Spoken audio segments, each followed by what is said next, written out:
Hi everybody. Well, I'm making this video if you have a Ninja coffee maker. I apologize if my English is not perfect. I know it is not. But I think it's very important for me to tell you how I clean my coffee maker, because when I first encountered this problem, I called Ninja and they told me that I had to buy a new coffee maker.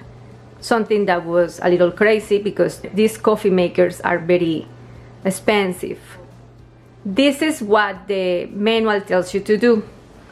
It tells you to press the clean button to fill the container until the travel mug sign, which is this one, and then fill the rest with water and press the clean button, and it will work for an hour.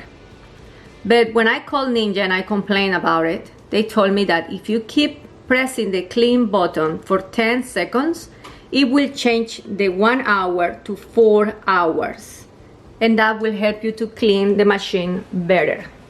But if this doesn't work, then you can use a descaling solution. I don't have the one from Ninja, but I used this one in the past and it worked. So I'm going to show you how to clean your machine using the descaling solution for 4 hours. All we're going to do is to put the whole bottle of the solution inside the container. And then we're going to fill out the rest with water. Okay, all we're gonna do is to press the clean button for a few seconds, like 10 seconds, until it shows 4 hours here. I can do it for an hour, but I don't want to because my coffee maker is very dirty. I already did the vinegar process. I don't know how to say vinegar. I did that twice and it didn't work.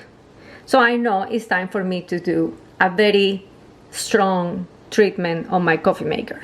We have to put this in the last one here, the full jar or whatever it's called. Remember to do that because it's not gonna let you clean it unless you have it there anyway. We're gonna press this for 10 seconds and you're gonna see how this change. Okay, now it says clean. Did you see? It says 4 hours. After 4 hours, all you have to do, when you get the flush sign here, you're going to throw away all this dirty water. You will see how dirty it is. And you're going to fill out this again with water, just water. You're going to press the clean button again, and it will do the flush process. And what I do after all that is complete and my machine is totally clean, I fill out this with water again. And I just do the classic brew for the full jar just to make sure everything is super clean. I know the jar has a name, but I don't know how to say it. Please be nice. I'm trying to tell you how to clean your coffee maker. And that's it. That's all you have to do. So don't let anybody tell you that you have to buy a new machine. You can clean yours and make it last forever. Thank you, and I hope you have a great day. Bye-bye.